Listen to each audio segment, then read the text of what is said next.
ठीक है। और दूसरा, इस दिमाग, सिर के भीतर, खोपड़ी के भीतर एक दिमाग होता है जो हमको दिखाई नहीं देता। इस शरीर के दो भाग हैं, एक को शरीर बोलते हैं और दूसरे को दिमाग बोलते हैं, ठीक है। इस शरीर के विकास के लिए हमको क्या करना रहता है? इस शरीर के विकास के लिए हमको भोजन करना रहता है। इस शरीर को जब भूख लगता है तो हम इस शरीर को क्या खिलाते हैं? खाना खिलाते हैं, ठीक है। प्यास लगता है तो पानी पिलाते हैं, नींद लगता है तो सुलाते हैं। और हम जितना ज्यादा खाना खाएंगे, जितना अच्छा खाना खाएंगे, उतना हमारा शरीर का विकास होते चला जाता है। सही बात ना? ठीक उसी तरह से हमारा जो बुद्धि है, उसको भी भोजन की जरूरत पड़ता है, उसको भी खुराक की जरूरत पड़ता है। अब हमारे शरीर को तो रोज खाना खिलाते हैं ना, सुबह नाश्ता, फिर दोपहर में खाना, फिर रात में फिर खाना, और सप्ताह में एक दो बार जो चिकन, मुर्गा, मटन सब चल जाता है ना। लेकिन इस बुद्धि को खुराक, इस दिमाग को भोजन हम कब देते हैं और किस रूप में देते हैं? ये बड़ा सवाल है कि नहीं है? तो ये दिमाग का, इस बुद्धि का खुराक है ज्ञान। क्या है? ज्ञान। ज्ञान है। और हम इस बुद्धि को, इस दिमाग को ज्ञान कब कब खिलाते हैं? आखिरी बार आपने कब खिलाया? याद नहीं है ना, ठीक है। तो इस बुद्धि का विकास ज्ञान से होता है, तर्कशीलता से होता है, बुद्धिमत्ता से होता है। यदि सिर्फ भोजन करने से दिमाग बढ़ जाता तो हाथी तो इंसानों से ज्यादा भोजन करता है ना, तो हाथी का दिमाग आदमी से ज्यादा होना चाहिए। लेकिन सिर्फ खाना खाने से दिमाग, बुद्धि नहीं बढ़ता, उसके लिए ज्ञान की जरूरत पड़ती है। और इस ज्ञान के खुराक को देने के लिए ही जगह जगह स्कूल खोले गए हैं, कॉलेज खोले गए हैं, यूनिवर्सिटी खोले गए हैं, सम्मेलन होता है, सामाजिक सभाएं होती है, होता है ना। तो ये कार्यक्रम भी इसी बुद्धि के विकास के लिए कार्यक्रम रखे गए हैं, है ना। तो इसी बुद्धि के तहत जो है हमारे पूर्वज जब जंगलों में रहा करते थे, इस दुनिया का जब विकास हुआ, इस धरती में जब जो इंसान पैदा नहीं हुआ था, धीरे धीरे उसका डेवलपमेंट हुआ, तो उसके दिमाग में बुद्धि का जब विकास हुआ तो हमारे पूर्वजों ने गांव बसाया, फिर नगर बसाया, फिर गढ़ किला बसाए, बड़े बड़े राजपाट स्थापित किए। जितने भी गढ़ किला दिखाई देते हैं भारत में, उन गढ़ों के निर्माता कौन? हमारे पूर्वज, है ना। हमारी संस्कृति को डेवलप किया, हमारे विचार, आचार विचार, रहन सहन को विकसित किए, गोत्र व्यवस्था का निर्माण किया। हम इस देश के मालिक बन गए, हम इस देश के मालिक है ना। जितने भी गांव दिखते हैं जम्मू कश्मीर से लेकर कन्याकुमारी तक, सभी गांवों को किसने बसाया? आदिवासियों के पूर्वजों ने बसाया। क्योंकि हर गांव में जो गुड़ी देवल्ला है, पेन ठाना है, देवाला है, उसका पुजारी कौन होता है? बैगा होता है, ठीक है। अलग अलग धर्म वालों के अलग अलग पूजा पद्धति है। जिस प्रकार से हिंदू धर्म वालों का मंदिर होता है, उसका पुजारी कौन होता है? ब्राह्मण होता है। जबकि आदिवासियों का जो देव स्थल है वो कहां पर होता है? स्टार्टिंग घर के भीतर खोली से होता है, जहां पर हमारे पुरखाओं का निवास होता है। हमारे सब भीतर खोली मुढ़ा घर होता है कि नहीं? सबके घर में मजघरा, उसका पूजा कौन करता है? उस परिवार का, उस कुल का सबसे बड़ा भाई यही करता है ना, है ना। तो ये हमारे आदिवासियों की व्यवस्था है, पूजा पद्धति है। अब घर से जब बाहर निकलते हैं तो गांव में हमारा गांव का देवल्ला होता है, गांव का गुड़ी ठाना होता है, जहां पर बैगा पुजारी के माध्यम से विशेष अवसरों पर हम लोग लोग जो है अपना पेन वेन का गुंगो उंगो करते हैं। हर काम के लिए बैगा पद्धति के माध्यम से गांव के देवी देवताओं से अनुमति लेना पड़ता है, लेते हैं। मंडप छाना हो तो भी बैगा की जरूरत पड़ेगा, गांव में त्योहार मनाना हो तो भी बैगा की जरूरत पड़ेगा, मिट्टी कोटना हो तो भी बैगा की जरूरत पड़ेगा। बिना बैगा के हमारा गांव नहीं चलता। बैगा ही बोलते हैं ना, इधर अलग अलग क्षेत्रों में अलग अलग नामों से जाना जाता है। झारखंड के लोग पहाड़ बोलते हैं, बस्तर के लोग गायता बोलते हैं, हमारे इधर के लोग बैगा बोलते हैं। कई जगह के लोग जो है और अलग अलग नामों से जानते हैं। कई जगह देवार बोलते हैं, कई जगह वाड़ बोलते हैं, कई जगह पंडा बोलते हैं। तो ये गांव के पारंपरिक पुजारी होते हैं। ठीक है। मुस्लिम धर्म वालों को देखेंगे तो उनका मस्जिद होता है, उनका जो पुजारी होता है वो कौन होते हैं? मौलवी इमाम होते हैं। ईसाई धर्म वालों का चर्च होता है, उनमें पादरी होता है। जैन वालों का जैन मुनि होता है, बौद्ध धर्म वालों को बौद्ध भिक्षु होता है, और हम आदिवासियों की क्या होता है? बैगा पुजारी होता है और सेवक होता है। तो जम्मू कश्मीर से लेकर कन्याकुमारी तक जितने भी गांव मिलेंगे, उन गांवों में आदिवासियों की देवता है। जहां पर बकरा मुर्गा कटता है, मंदिर में आप बकरा काट सकते हो, मुर्गा चढ़ा सकते हो? नहीं ना। जहां पर पंडित महाराज पुजारी, वहां आप बकरा मुर्गा नहीं काट सकते। लेकिन जितने भी गांव पड़ेंगे भारत में, सभी गांवों का मुख्य देवता आदिवासियों के देवता है, क्योंकि वहां का पुजारी बैगा होता है और वहां पर बकरा मुर्गा परंपरा से कटते चला आ रहा है। इसका मतलब सभी गांवों में देवता यदि आदिवासियों के हैं, तो उस गांव को बसाने वाला कौन? आदिवासी ना। तो जब सभी गांव के मालिक आदिवासी है, तो इस देश के मालिक भी आदिवासी हुए ना। सभी गांवों के मालिक जब आदिवासी, तो इस देश के मालिक भी आदिवासी। सभी गांवों में जो भाषा बोले जाते हैं वो हिंदी भाषा नहीं बोले जाते, ना अंग्रेजी भाषा नहीं बोले जाते। अंग्रेजी और हिंदी को लोग कहां पर सीखते हैं? जब पहली बार स्कूल जाते हैं तब हिंदी और अंग्रेजी को बोलना सीखते हैं।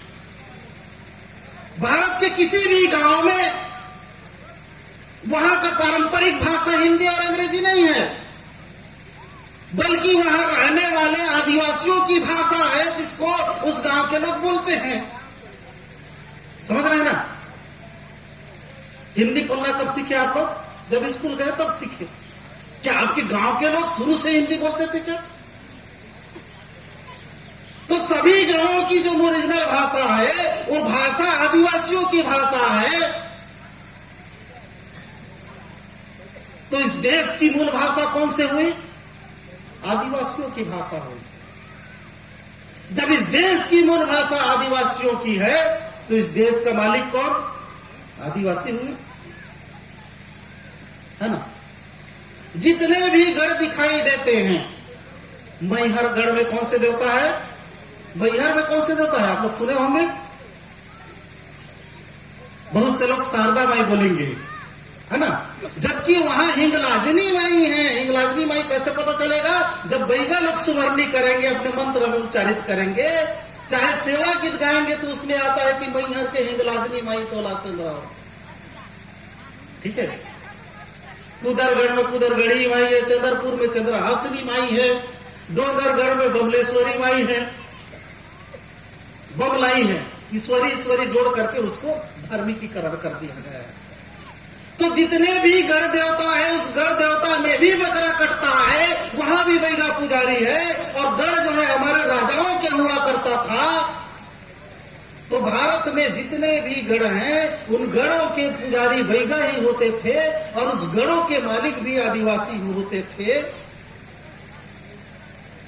बाद में समिति बना करके, ट्रस्ट बना करके, चढ़ोतरी के लालच में बहुत से लोगों ने अपना कब्जा कर लिया और हमारे गढ़ माता गढ़ देवता को हाईजेक करके उसको दुर्गा और काली के अवतार के रूप में मूर्ति बना करके स्थापित कर दिया, है ना। और बैगा पुजारियों को हटा करके ब्राह्मण देवता वहां कब्जा कर लिया। ऐसा ही हुआ है ना, ठीक है। और अभी भी ये जारी है, अभी भी ये जारी है। तो सभी तरफ आदिवासियों के गढ़ किला हुआ करते थे, एक छत्र राज होता था। कुछ बाहर के लोग इस देश में आक्रमण किए, वो आधुनिक हथियार लेकर के आए हुए थे। जो आधुनिक हथियार लेकर के आक्रमण करता है ना, वो जीतता है, ठीक है। हमारे पूर्वज तीर धनुष भाला का इस्तेमाल करता था, लेकिन जो बाहरी आक्रमणकारी आए वो लोहे का हथियार लेकर के आए। फिर उसके बाद जब मुगल लोग आए तो तोप और गोला लेकर के आए। उसके बाद फिर और आए तो और बड़े बड़े हथियार लेकर के आए।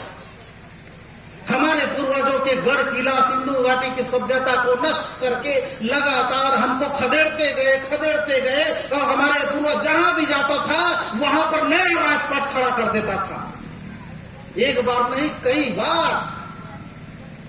हमारे डीएनए में है राज करना, हमारे डीएनए में, हमारे खून में है राजपाट करना।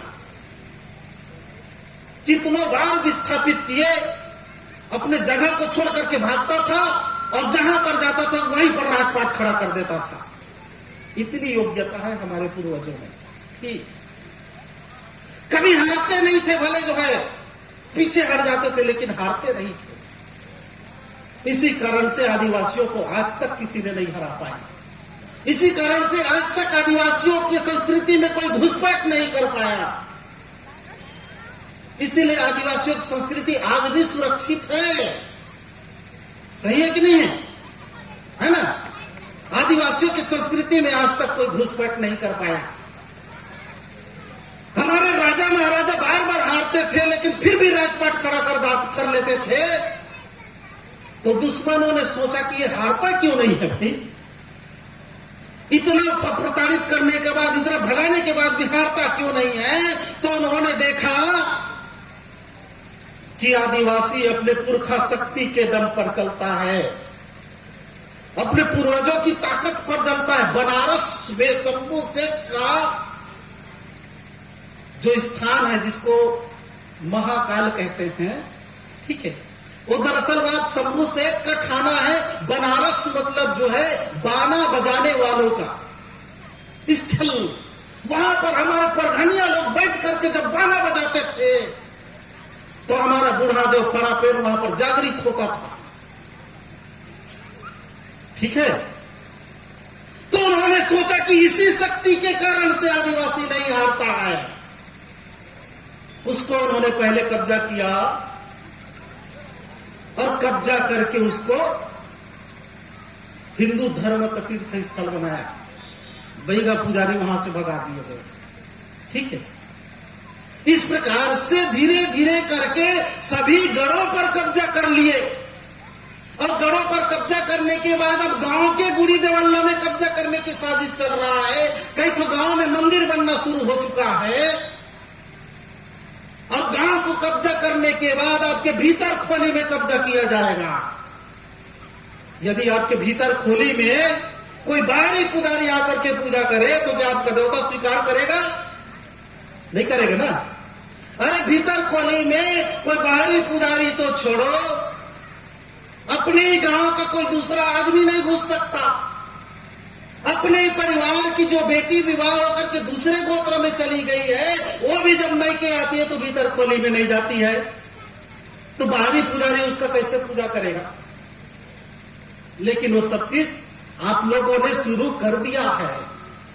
जो 3 प्रकार के जो संस्कार होते हैं ना, जन्म संस्कार, विवाह संस्कार, मृत्यु संस्कार, जिसके बारे में हमारा मास्टर टेलर जी ने बताया होगा, वो 3 प्रकार के संस्कार में किस देवता की पूजा होता है? अपने वही भीतर खोली के कुल देवी और कुल देवता की पूजा होता है, ठीक है। जब तक कुल देवता और कुल देवी को मिला करके आप सबकी ब्याह मरनी नहीं करोगे, तब तक वो समाज मान्यता नहीं देता। आप मंदिर में शादी कर लोगे, समाज मान्यता नहीं देगा। वो मान्यता कब मिलेगा? जब तक आपके आंगन में मगरोहन नहीं गड़ेगा, भीतर खोली में दिया नहीं जलेगा, आपके विवाह को कैसे मान्यता मिलेगा?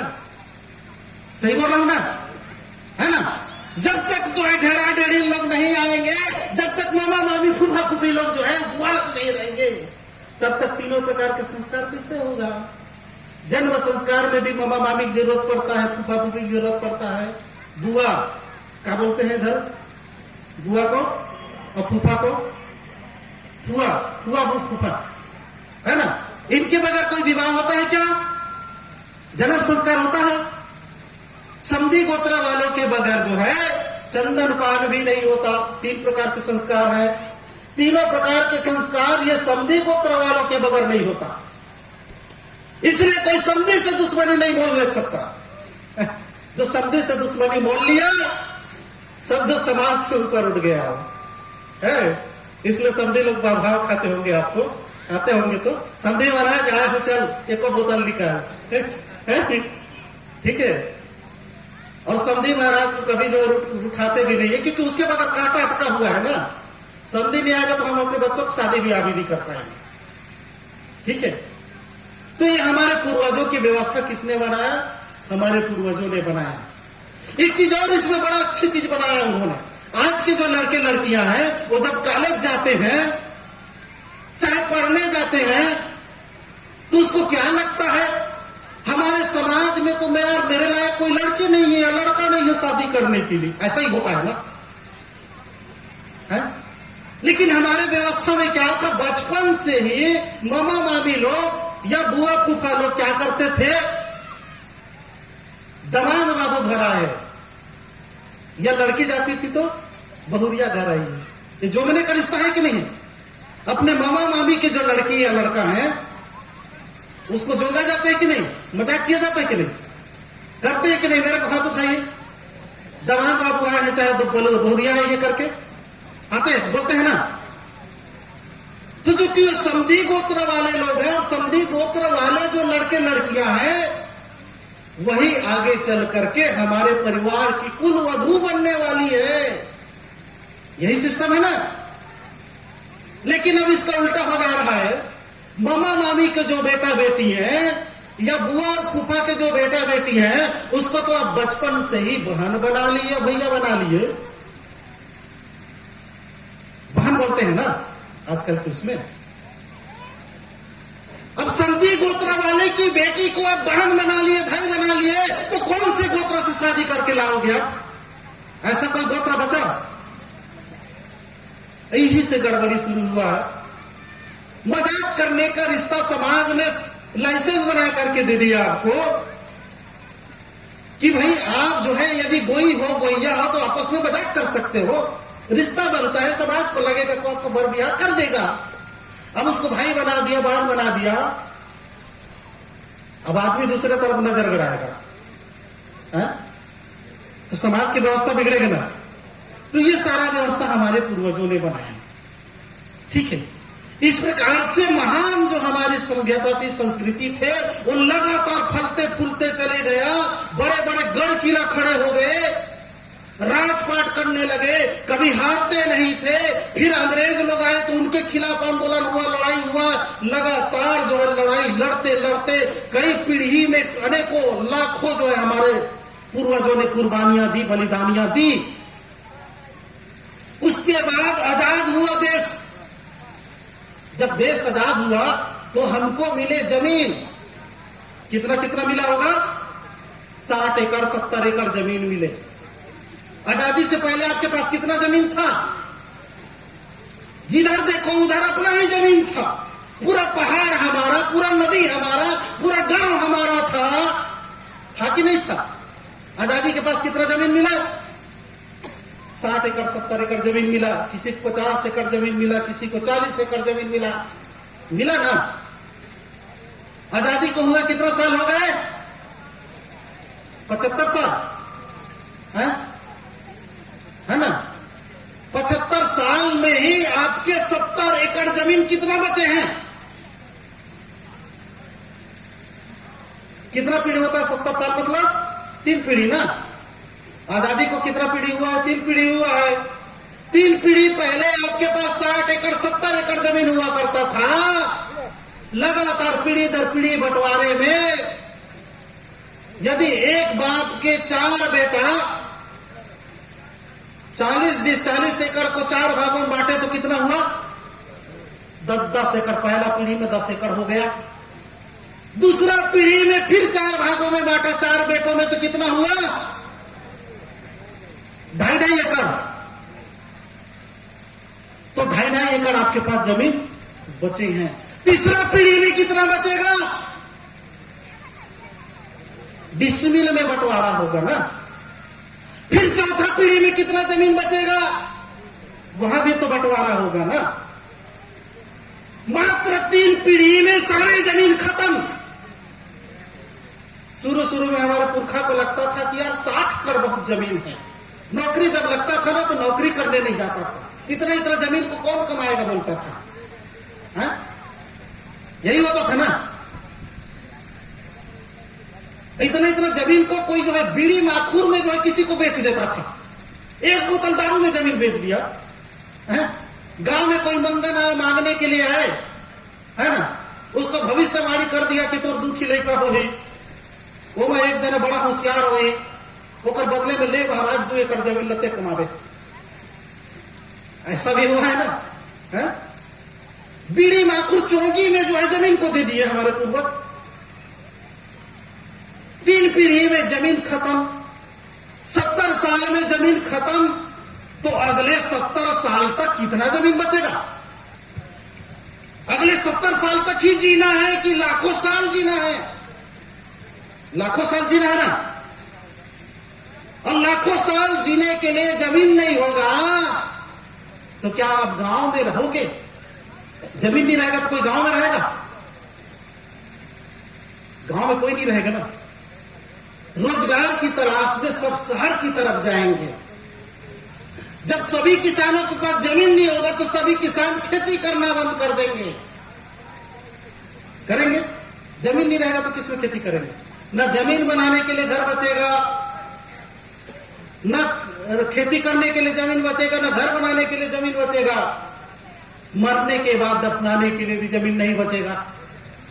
मरने के बाद आदमी नगर निगम को फोन करेगा कि आदमी मर गया है, इसका बॉडी को ले जा करके जला दो।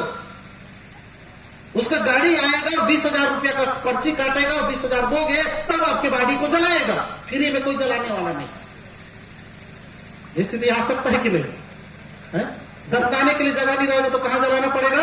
उसके मशीन में जलाना पड़ेगा, और मशीन में लाइन लगाना पड़ेगा। अभी कोरोना के समय में आप लोगों ने ट्रेलर देख लिया है।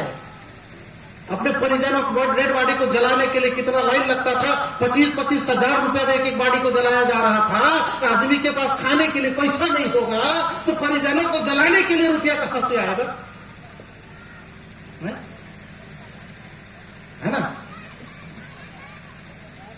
तो ये जमीन जो घट रहा है वो घट के ही रहेगा, क्योंकि सब लोग तो कोई जमीन बना नहीं रहे ना। आप लोग नया जमीन बना रहे हैं क्या? हमारे पूर्वजों ने जंगल को काट करके, जानवरों से लड़ करके जमीन बनाया, और जमीन बना करके हमको दिया। हम कौन से जंगल को काट करके जमीन बना रहे हैं?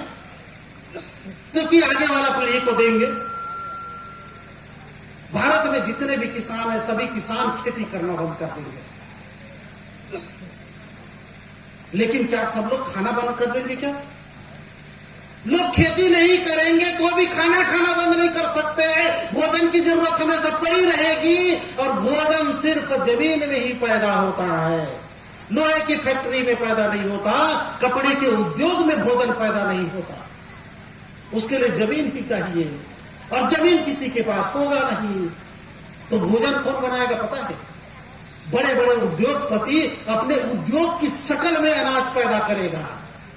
एक एक गमले में एक एक बोरी अनाज पैदा करेगा, और कमरे के भीतर अनाज पैदा करेगा, फैक्ट्री के भीतर। उसको ना तो हवा की जरूरत पड़ेगा, ना पानी की जरूरत पड़ेगा, ना धूप की जरूरत पड़ेगा। वो ऐसे आधुनिक तरीके से भोजन पैदा करेगा। और उस भोजन में कितने मात्रा में प्लास्टिक होगा कौन अनुमान लगा पाएगा?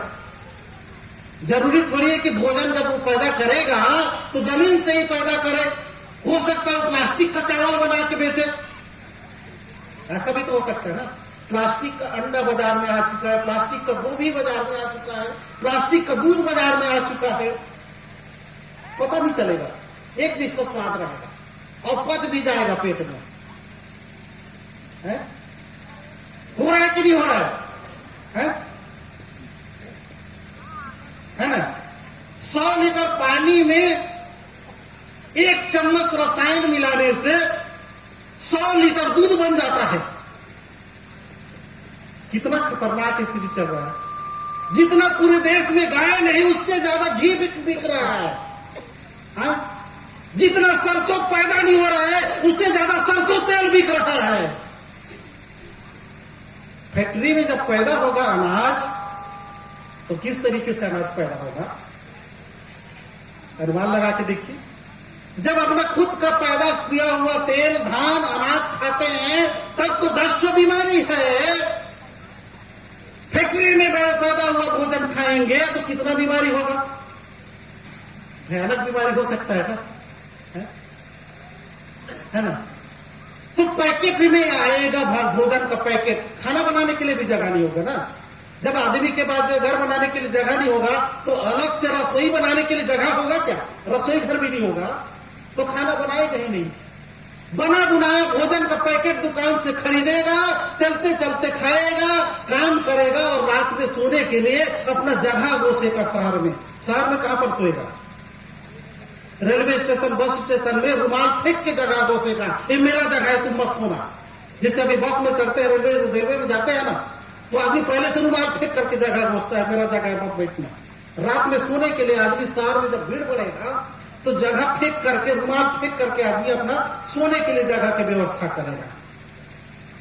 तो बच्चों को कहां पर पालेगा, परिवार को कहां पर पालेगा? है? सोने का ठिकाना नहीं रहेगा, फिर सुबह सुबह फ्रेश कहां पर होगा? चिंता का विषय है कि नहीं, है ना। तो उद्योगपति भोजन बनाएगा, उद्योगपति पानी भी बनाएगा, क्योंकि शहर का पानी प्रदूषित है। आपको पानी पीना हो तो कहां से पीना पड़ेगा? बोतल वाला खरीद के पीना पड़ेगा, और बोतल वाला पानी उद्योगपति अपने फैक्ट्री में बनाएगा। ठीक है। हवा, ऑक्सीजन, शुद्ध हवा नहीं मिलेगी, प्रदूषण हो चुका रहेगा, पेड़ पौधे कटेंगे तो शुद्ध हवा कहां से मिलेगा? जब प्रदूषण बढ़ेगा तो फेफड़े की बीमारी बढ़ेगी, श्वास की बीमारी बढ़ेगी। आप डॉक्टर के पास जाएंगे तो डॉक्टर पर्ची में 10 बीमारी पहले से लिखेगा, उसके बाद अलग से श्वास के लिए जो है आपको ऑक्सीजन का सिलेंडर लिखेगा। अभी तक हम लोग गैस सिलेंडर खाना बनाने वाले जानते हैं ना, है ना।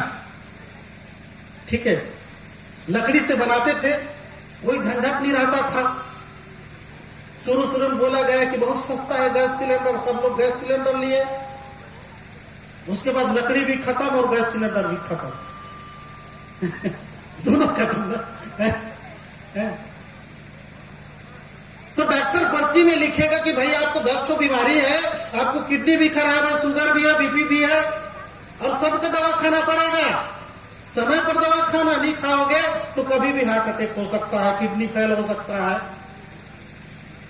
आधा किलो दवाई खाएगा एक आदमी, तो कौन से पेट में खाना खाएगा? मरीज डॉक्टर से पूछेगा, डॉक्टर साहब दवा तो मैं रोज खाता हूं आधा किलो, क्या कभी कभी एक आध दिन खाना भी खा सकता हूं? ऐसा पूछेगा डॉक्टर साहब, रोज सुबह मैं आधा किलो दवा खाता हूं, एक आध दिन क्या मैं एक आध टाइम खाना भी खा सकता हूं क्या? तो डॉक्टर बोलेगा खाना तो बिल्कुल मत खाना, क्योंकि पूरा खाना में जहर मिला हुआ है, तुमको दवा खा के जिंदा रहना है। अभी शुगर के मरीज को बोला जाता है ना कि डॉक्टर साहब मैं एक आध दिन कुछ मीठा खा सकता, नहीं बिल्कुल नहीं खाना, है ना। बकरा खा सकते, नहीं बकरा भी नहीं खा सकते। सिगरेट नहीं, बिल्कुल नहीं। दारू नहीं। ठीक है, तो क्या खाना है? तो सिर्फ खिचड़ी खाना। घट रहा है ना, आने वाला समय खिचड़ी भी बंद, सिर्फ दवा खाना है। ठीक है, हो सकता है कि नहीं? हो सकता है ना। सिर्फ दवा खा के आदमी जिंदा रहेगा। और फेफड़े की बीमारी, श्वास की बीमारी डॉक्टर पर्ची में लिखेगा, आपको बाहर का हवा नहीं लेना है, बाहर का हवा नहीं लेना है। जैसे सर्दी खांसी पकड़ता है तो डॉक्टर बोलते हैं ना कि बाहर का पानी नहीं पीना है, बाहर का नाश्ता नहीं करना है। आने वाले समय में डॉक्टर बोलेगा कि बाहर का हवा नहीं लेना है। आप बोलोगे फिर कहां का हवा लेना है सर? भीतर का हवा लेना है क्या? तो आपके पास तो घर ही नहीं रहेगा तो भीतर कहां से रहेगा? है? ठीक है, बाहर का हवा नहीं लेना है, आप पूछोगे डॉक्टर को तो कहां से लेना है? डॉक्टर बोलेगा कि मेडिकल स्टोर का हवा लेना है। दवा दुकान में मिलेगा, ऑक्सीजन का बैग सिलेंडर पीठ में लटकाओ और उसी से पकड़ करके सूंघते हुए काम में जाओ।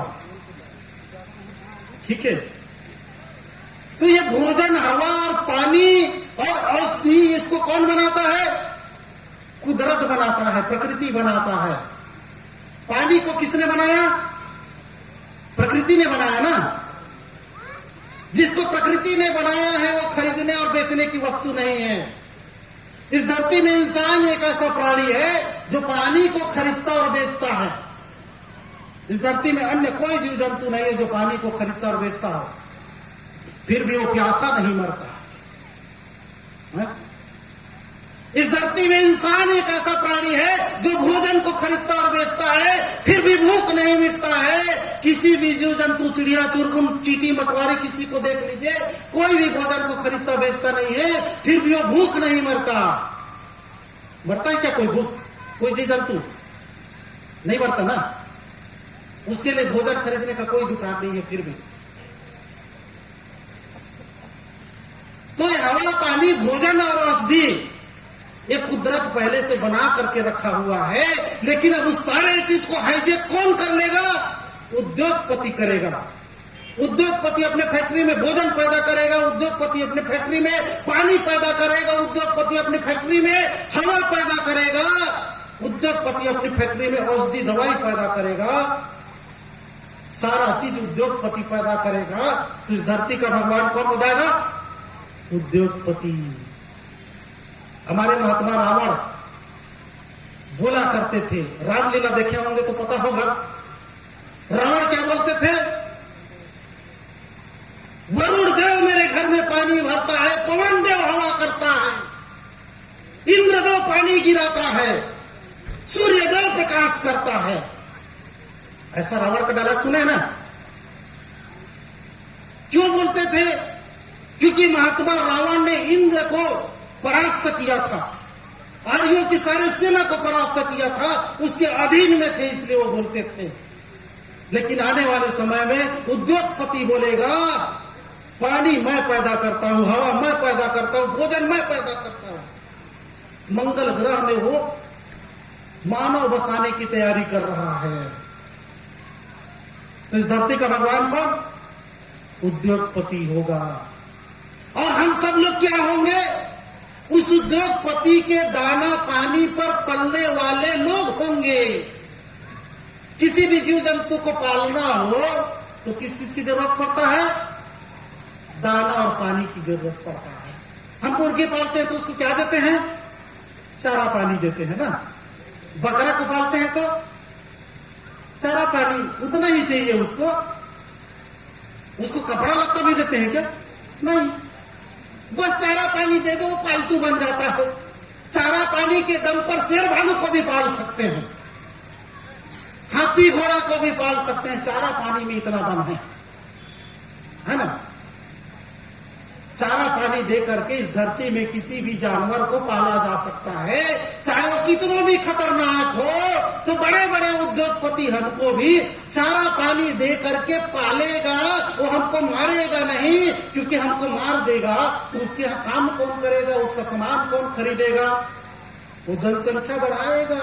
जनसंख्या इसलिए बढ़ाएगा क्योंकि जितना ज्यादा जनसंख्या होगा उतना ज्यादा उसका बाजार गर्म होगा। जितना बड़ा जनसंख्या होगा उतना बड़ा उसका बाजार बिकेगा। ठीक है, तो हमको पालेगा दाना पानी के नाम पर, चारा पानी दे करके। क्योंकि पैकेट में जो भोजन आएगा वो भोजन नहीं कहलाएगा, वो आदमी चारा कहलाएगा। मुर्गी को, सार के मुर्गी को पालना हो तो क्या देना पड़ता है? मुर्गी चारा। गांव की मुर्गी को अलग से मुर्गी चारा देने की जरूरत नहीं पड़ता, पैकेट में आता है मुर्गी चारा। शहर के जानवर को पालने के लिए पशु चारा देना पड़ता है, पैकेट में आता है। पशु चारा कौन बनाता है? उद्योगपति बनाता है।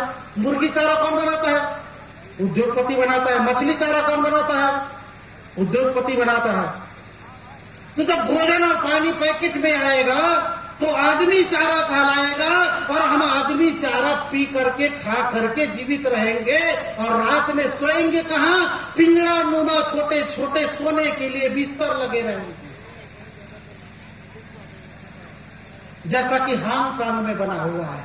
हांगकांग में छोटे छोटे कमरे बने हुए, बाथरूम के आकार के कमरे, बाथरूम के आकार के कमरे। उसका किराया कितना है पता है? 14,000 रुपये से 16,000 रुपये। एक छोटा सा कमरा बाथरूम के आकार का, वहीं पर आपको सोना है, वहीं रहना है, वहीं खाना बनाना है, वहीं पर जो है सारा चीज करना है। एक बिस्तर के नीचे सारा व्यवस्था। बिस्तर को एक साइड से उठाइए तो उधर शौचालय मिलेगा, उसको ढकिए, और दूसरे साइड से उठाइए दूसरे साइड से तो उधर किचन के सामान मिलेंगे। एक बिस्तर के नीचे एक साइड जो है रसोई घर होगा, एक तरफ जो है शौचालय होगा। एक तरफ खाइए, दूसरी तरफ निकालिए और उसी में सो जाइए।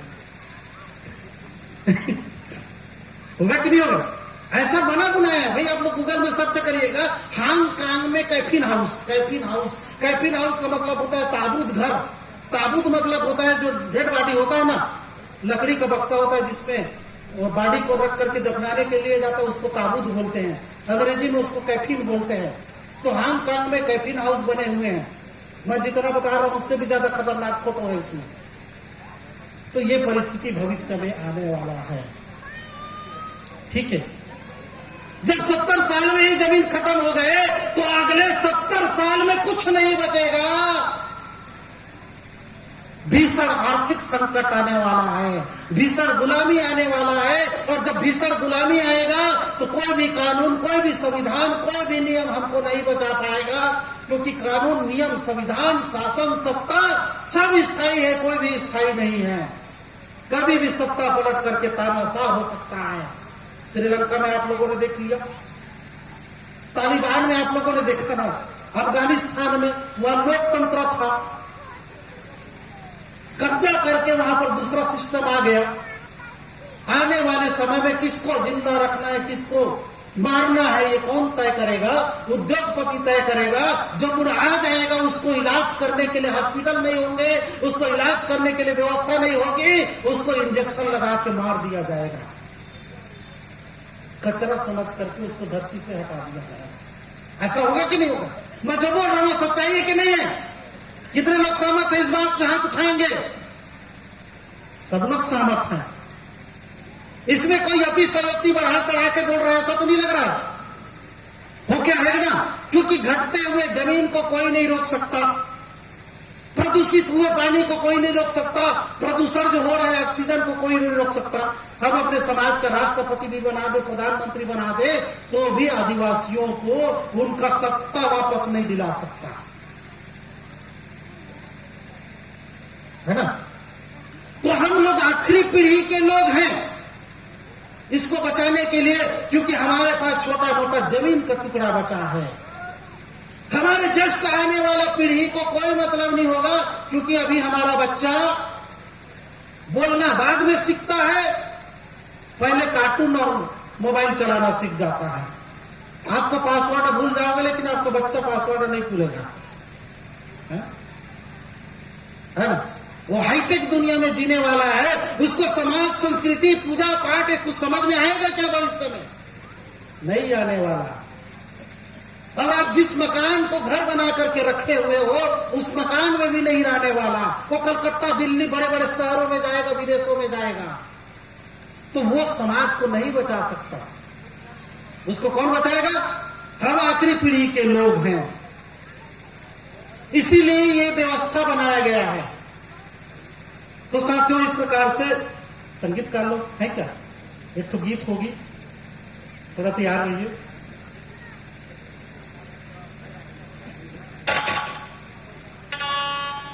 अभी सोनिया के काम का गीत आएगा, उनको बुलाता हूं। सोनिया का काम कहाँ है बेटी? अच्छा, तब तक जो चलते रहे। साथियों, इस प्रकार से भीषण आर्थिक संकट आने वाला है, और बुद्धिमानी उसी में है कि संकट आने से पहले सतर्क हो जाना जरूरी होता है। संकट आ जाने के बाद आदमी कितना भी सतर्क हो, लड़ नहीं सकता। संकट आने से पहले सतर्क होना पड़ता है। और अच्छी बात है कि आप लोग पहले सतर्क हो गए, तभी इस कार्यक्रम में आए हुए, है ना। तो साथियों, हमको अपनी व्यवस्था को बचाना है, फिर से अपनी सत्ता स्थापित करना है, फिर से सत्ता स्थापित करना है। हमारे ये देश हमारे लिए बन के तैयार है, रेडी है। हम इस देश के मालिक, हमें शुरू में बताया, पहले भी मालिक थे, आज भी मालिक हैं, और संविधान में भी लिखा हुआ है कि हम इस देश के मालिक हैं। लेकिन कोई आपको बताएगा नहीं, क्योंकि आपको सब लोग नष्ट करना चाहते हैं। संविधान में कैसे लिखा है मैं बताऊं थोड़ा। इस देश में कौन से तंत्र लागू है? गणतंत्र सिस्टम है ना। 26 जनवरी को हम क्या दिवस मनाते हैं? गणतंत्र दिवस मनाते हैं। गणतंत्र दिवस का मतलब क्या होता है? किसी नेता ने बताया, किसी पुस्तक में पढ़ा? गणतंत्र शब्द में जो शब्द है ना, गण धन तंत्र, एक जने कोई लिखेंगे, समझ आ जाइए। गणतंत्र जो है दो शब्दों से मिला है, गण धन तंत्र। तो उसमें जो गण है वो कहां से आया? वो गंड शब्द से आया। जैसे अपने में कहीं पर देखे होंगे ना, आर्थिक गंड व्यवस्था, गंड धन व्यवस्था। गंड मतलब क्या होता है? कबीला या ट्राइब या आदिवासी। आदिवासी समूह में निवास करता है, उस समूह के में मुखिया होता है, उस समूह की व्यवस्था को कौन सी व्यवस्था बोलते हैं? गंड व्यवस्था या कबीला व्यवस्था कहते हैं। अंग्रेजी में उसी को ट्राइब सिस्टम कहते हैं। तो गंड व्यवस्था में जो गंड शब्द है, उसी से गण शब्द विकसित हुआ। व्यवस्था का मतलब तंत्र होता है। तो गणतंत्र मतलब गंड तंत्र है, और गंड मतलब आदिवासी या कबीला होता है। तो गणतंत्र मतलब क्या हुआ? आदिवासी तंत्र हुआ। भारत में कौन से तंत्र लागू है? आदिवासी तंत्र है। जिसे पाकिस्तान कौन से राष्ट्र है? आदिवासी राष्ट्र है। श्रीलंका बौद्ध राष्ट्र है। उसी प्रकार से भारत ऑलरेडी घोषित आदिवासी राष्ट्र है। जब विश्व युद्ध चल रहा था, प्रथम विश्व युद्ध, द्वितीय विश्व युद्ध, सुने हैं ना नाम? प्रथम विश्व युद्ध, द्वितीय विश्व युद्ध। प्रथम विश्व युद्ध में पूरे विश्व भर के बड़े बड़े ताकत आपस में लड़ पड़े, और द्वितीय विश्व युद्ध और खतरनाक हुआ। पूरी आधी दुनिया की शक्ति, आधी दुनिया के फौज जो आपस में लड़ रहे थे, आकाश मार्ग से, जल मार्ग से, थल मार्ग से लड़ रहे थे। अब एक दूसरे के देश पर गोला बारूद गिरा रहे थे। द्वितीय विश्व युद्ध में एक बड़ा घटना हुआ। जापान के नागासाकी, हिरोशिमा में परमाणु बम गिरा, 2 ठो अमेरिका ने गिराया। आप लोगों ने सुना होगा। परमाणु जब वहां गिरा तो इतना खतरनाक था कि पलक झपकते लाखों लोग मर चुके थे। आज भी जिस जगह पर परमाणु बम गिरा है, वह आज भी वहां का पानी, वहां का हवा कोई नहीं ले सकता, इतना प्रदूषित है। वहां के बच्चे आज भी विकलांग पैदा होते हैं। जापान के उस क्षेत्र में बाहर से, विदेश से पानी और भोजन जाता है, इतना खतरनाक है परमाणु बम। इस धरती में सिर्फ 2 ही परमाणु बम गिरे। उससे दुनिया भर के विद्वानों को पता चला कि परमाणु बम कितना खतरनाक है। तो दुनिया भर के विद्वानों ने सोचा कि हमको इस दुनिया में शांति कायम करना है, और उसके लिए उन्होंने एक संगठन बनाया। उस संगठन का नाम है संयुक्त राष्ट्र संघ। संयुक्त राष्ट्र संघ नाम सुने हैं ना? जिसके तहत हम लोग विश्व आदिवासी दिवस भी मनाते हैं। संयुक्त राष्ट्र संघ क्यों बनाया गया? ताकि दुनिया में आपस में जो लड़ रहे हैं वो लड़ाई बंद होना चाहिए, दुनिया में शांति और सुरक्षा कायम होना चाहिए। इसलिए संयुक्त राष्ट्र संघ बना। वहां पर विद्वानों ने रखा बात कि दुनिया में शांति स्थापित होना चाहिए। तो कुछ लोगों ने कहा शांति तभी आएगी साहब जब विदेशी हमारे जमीन को छोड़ करके जाएंगे, क्योंकि अंग्रेज सभी आधी दुनिया पर वो कब्जा करके रखा हुआ था। बड़े बड़े देश जो है दूसरे देशों पर कब्जा करके रखे हुए थे। तो वहां पर 2 सिद्धांत पारित हुआ। पहला सिद्धांत, विदेशी दूसरे के देश पर राज नहीं कर सकता। इसको आजादी का सिद्धांत कहते हैं। आजादी किसको कहते हैं? कि कोई दूसरे के जमीन पर कब्जा ना करे, उसको कहते हैं आजादी। यदि कोई दूसरा आपके जमीन पर कब्जा करके बैठा रहे तो उसको आजादी नहीं कह सकते। ना।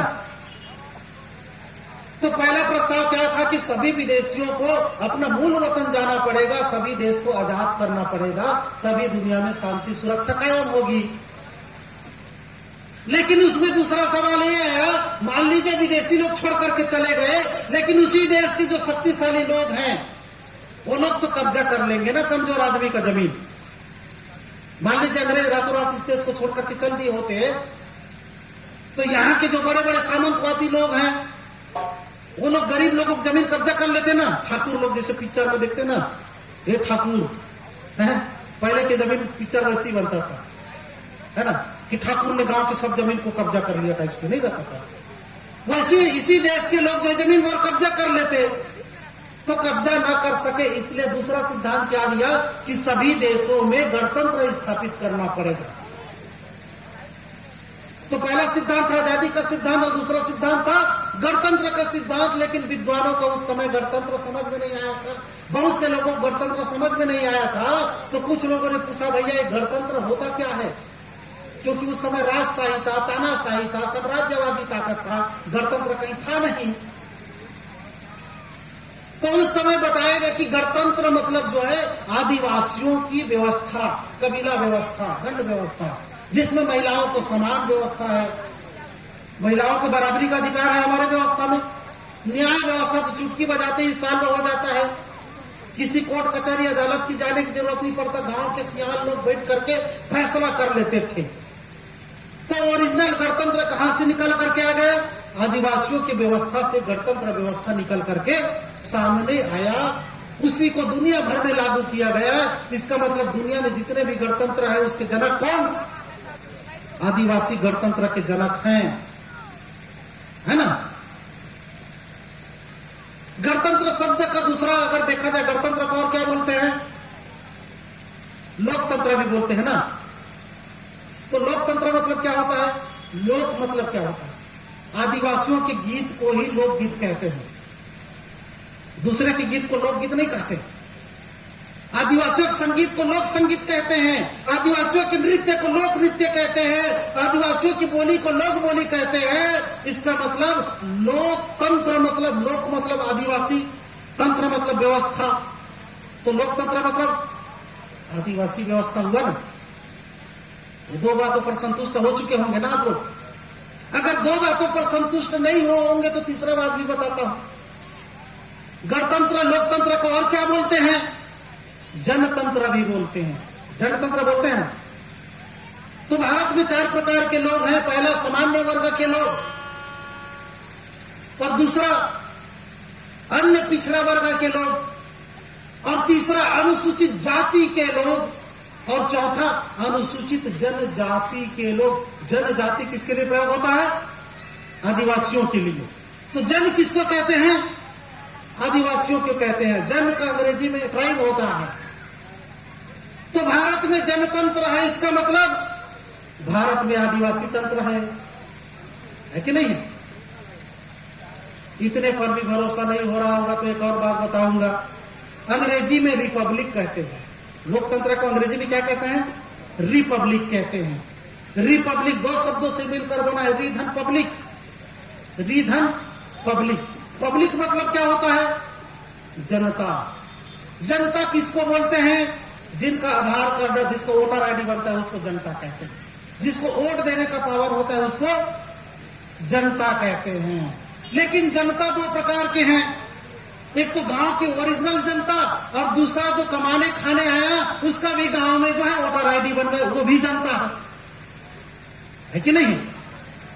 उसी प्रकार से इस देश में जो पहले से निवास करते थे वो भी इस देश की जनता है। लेकिन कुछ लोग विदेश से आए और इस देश के जिसके नाम से वोटर आईडी बन गया वो भी भारत के जनता बने। जैसे आप किसी दूसरे देश में बहुत दिन तक रहेंगे तो वहां का आपको नागरिकता मिल जाता है। भारत में भी बहुत से लोग हैं जिनको यहाँ की नागरिकता मिला हुआ है, तो वो भी भारत के क्या है? जनता है, पब्लिक है। लेकिन रिपब्लिक का मतलब यह होता है कि वर्तमान में जो जनता है उसकी व्यवस्था नहीं, बल्कि आदिकाल से निवास करने वाले लोगों की व्यवस्था को रिपब्लिक कहते हैं। क्योंकि री मतलब क्या होता है? री मतलब होता है पूर्व, आदि या प्रारंभ से। ज्यादा स्पीड चल जाता तो हम क्या बोलते हैं, रिपीट करो यार, रिवर्स करो यार। गाना को रिपीट करते हैं ना, रिवर्स करते हैं ना। तो री मतलब क्या होता है, शुरू से दिखाओ, प्रारंभ से दिखाओ। तो रिपब्लिक मतलब अभी जो जनता है उससे प्रारंभ की जनता की व्यवस्था रिपब्लिक सिस्टम है। और भारत में कौन सा है, रिपब्लिक डेमोक्रेटिक कंट्री है ना। भारत गणराज्य है, गणराज्य मतलब आदिवासी राज्य है। भारत ऑलरेडी घोषित आदिवासी राष्ट्र है, इसको हमको अलग से घोषित कराने की जरूरत नहीं है। संविधान के पहले पत्ता में लिखा हुआ है कि भारत गणराज्य है। जिस प्रकार से पाकिस्तान मुस्लिम राष्ट्र है, उसी प्रकार से भारत आदिवासी राष्ट्र है। भारत के मालिक आदिवासी हैं, उनको जानकारी नहीं है ना, इसीलिए कभी पढ़ाया नहीं जाता। किसी सिलेबस में पढ़ाया, किसी टीवी धारावाहिक में दिखाया, किसी के भाषण में आया, सब लोग खत्म करना चाहते हैं। ठीक है, हम इस देश के मालिक हैं, लेकिन आज मजदूर बन चुके हैं और आने वाले 70 साल में भीषण आर्थिक गुलामी में जाने वाले हैं। नामो निशान मिटने वाला है ना। उससे बचने के लिए आर्थिक गण व्यवस्था बनाया गया है। तो हम लोग सब कुछ खो चुके हैं, खोने कगार में हैं। गोंडवाना के लाल लोग सारे चीज खो चुके हैं, संगीतकार जी लोग, है ना। हमारे बेटी सोनिया टेकाम एक खूबसूरत गाना आपको सुनाएंगे। संगीत टीम से आग्रह करूंगा कि थोड़ा सा आप लोग ध्यान से सुनिए, रिफ्रेश होगा, है ना। और वो अकेले गाएंगे।